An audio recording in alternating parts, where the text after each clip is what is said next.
Next tag क्या होता है, इमेज टैग। अब सपोज मान लीजिए आपको वेबसाइट बनानी है और वेबसाइट में आप चाहते हो कि यूज़र्स को कुछ इमेजेस स्क्रीन पे दिखें आपकी वेबसाइट पर, ठीक। या फिर आप अमेज़ॉन की वेबसाइट देखते हो तो उसमें, या कोई भी वेबसाइट देखते हो, आपको मल्टीपल इमेजेस अलग अलग डायरेक्शन में अलग अलग साइट्स पे दिखती हैं, ठीक। तो वो आपको अपनी वेबसाइट पे भी देखना है तो आप कैसे करोगे, ठीक। तो उसके लिए एक टैग आता है इमेज टैग, जिसको इमेज स्पेलिंग उसकी इमेज की से नहीं होती है, IMG से होती है, ठीक। अब आप इसमें ये याद रखना, जैसे कि H1 का ओपनिंग टैग है, क्लोजिंग टैग है, इसमें कोई क्लोजिंग टैग नहीं होता, सिर्फ ओपनिंग टैग होता है, मतलब इसको कहते हैं सेल्फ क्लोजिंग टैग, ठीक। अब इसमें कुछ एट्रीब्यूट्स होते हैं जिसकी हेल्प से आपकी स्क्रीन पे इमेजेस शो होती है, ठीक। सबसे पहला उसमें आता है SRC, ये मोस्ट इंपॉर्टेंट होता है, इसी की हेल्प से आपको इमेज दिखेगी। तो SRC एट्रीब्यूट क्या करता है, इसके अंदर वो बात एब्सोल्यूट हो या फिर रिलेटिव हो, वो बात लिखते हैं जो कि आपकी इमेज का बात होता है, ठीक। उसके बाद दूसरा एट्रीब्यूट आता है ऑल्ट एट्रीब्यूट।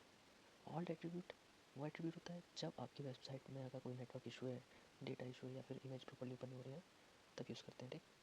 फिर आता है विथ एट्रीब्यूट। अब विथ एट्रीब्यूट क्या करता है, अब विथ एट्रीब्यूट आपकी इमेज का साइज डिफाइन करता है।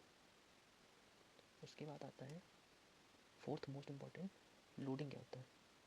लोडिंग एट्रीब्यूट ये प्रोटेक्शन में, जब आप वेबसाइट बनाते हो तो लोडिंग एट्रीब्यूट का काम क्या होता है, सपोज आप मानो आपने अपनी वेबसाइट में 1000 ऑफ या 100 प्लस इमेजेस लोड की थी, मतलब इमेजेस आपने लगाई वन बाय वन बाय, उस जब आप स्क्रॉल करते जाते हो 1 2 3 4 5 6 7 8 ऐसे दिख रही है, ठीक।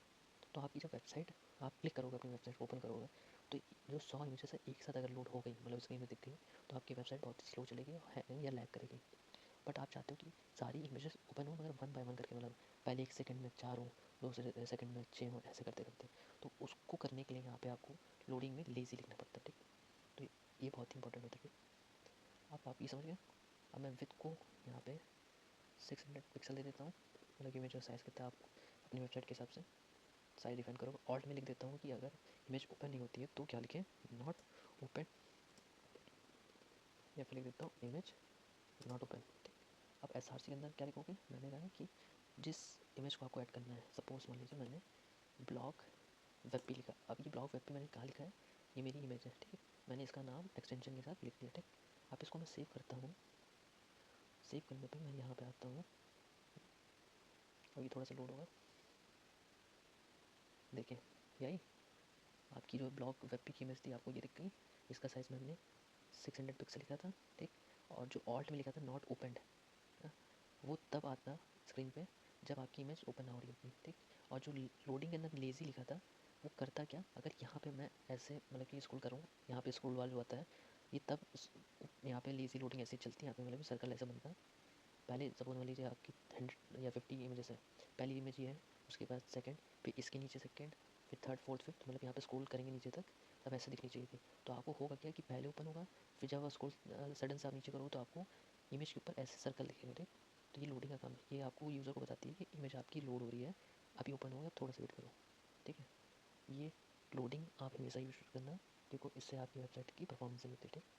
अब मैंने आपको बताया था कि ऑल एट्रीब्यूट क्या करता है कि जब इमेज सही से ओपन ना हो, सपोज मैं मान लेता हूँ कि इसको कुछ इमेज का पाथ में गलत देता हूँ, तो गलत देने पे क्या होगा,